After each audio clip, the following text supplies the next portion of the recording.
was just another morning, the smell of bread in the air, until Elias the Baker found a sack that changed the rhythm of the village. Later that day, Elias the Baker stepped into the village courtroom, his face clouded with concern. He set the sack of flour on the wooden table at the center of the room. "This is meant to be 5 pounds, Elias the Baker said, his voice firm but confused. "But when I weighed it at home, it wasn't right. It's lighter than usual." Judge Gabriel summoned at Farmer Joseph, the man who had sold the flour. He entered with steady steps, bearing the weight of honest labor. "Do you deny the claim?" asked Gabriel the judge, his voice steady and impartial. "No, Your Honor," Joseph replied simply, "but I measure as fairly as I can." "How do you measure the flour then?" the judge asked, his curiosity piqued. "I use a balance scale," Joseph explained, "but I don't have official weights. Instead, I use what I get to measure the flour."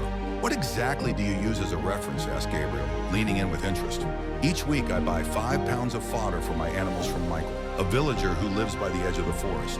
I use the 5 pounds of fodder I get from him to measure the flour I give out." Judge Gabriel nodded thoughtfully and turned to the scribe. "We must hear from Michael," he said, his voice calm but firm. Villager Michael stepped forward, his confidence clear.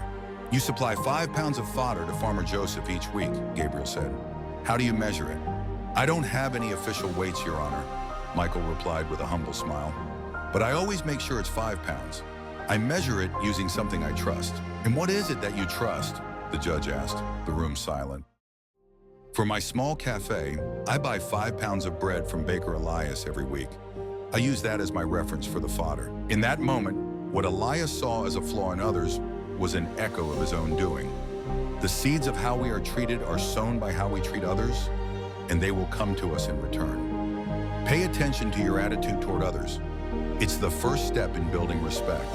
Respect everyone, regardless of their religion, beliefs, or way of life, just as you hope to be respected.